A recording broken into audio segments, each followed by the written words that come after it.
Welcome back to another mini episode of Kapow Comic Book Show, exclusive to sftv.com.au.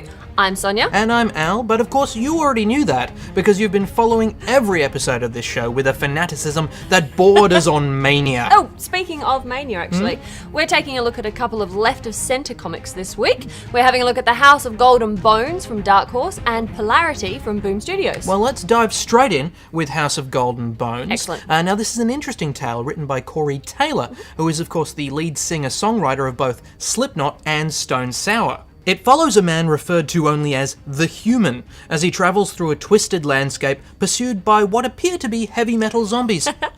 Early in his travels, the Human meets a creature that calls itself Alan, who looks identical to the Human and drops a little abstract exposition on him before disappearing in a puff of smoke, Cheshire Cat style. I've got to say, this actually felt a little bit bland to me, especially for the first part of a 4-issue run. Exactly. You know, it's not a long run, you want to start strong. Yep. And you don't really get any sense of this character. I mean, yes, he has amnesia, but you get no real sense of his personality, you get no real sense of the purpose he has in this odd world that he finds himself in. It does pick up a little bit when he's speaking to Alan, I found, but I still couldn't find myself much caring about his plight. Yeah, and I gotta say that the art by Richard Clark isn't exactly what I would have expected from this kind of title.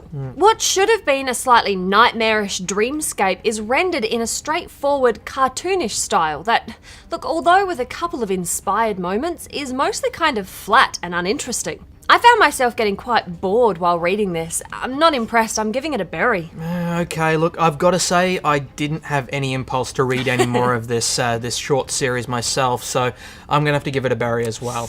Well, let's move on. From a sane man in an insane world, we flip it over with Polarity. Interestingly enough, this is actually another story written by another frontman from a band, in this case Max Bemis from Say Anything. The story is of an artist named Tim who suffers from bipolar disorder.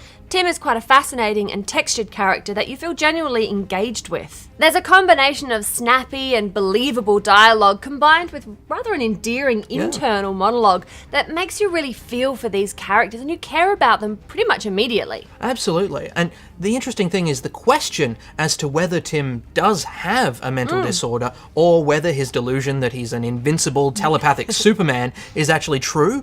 That's what drives this comic. Yep. I think there's an ethical question that does need to be looked at when you're dealing with a disturbed individual going off their medication, but honestly, from how this has been unfolding so far, I really do feel it's going to be treated with a deft hand. Yeah, I tend to agree with you. And I gotta say, Jorge Coelho's artwork does a lot to help this story.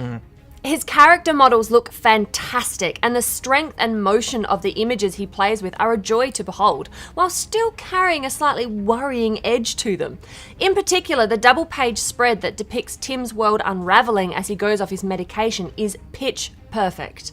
Funny and fearful all at the same time. Yeah, I've got to say, on the art, the scene in the gallery was really a standout for me. Yeah.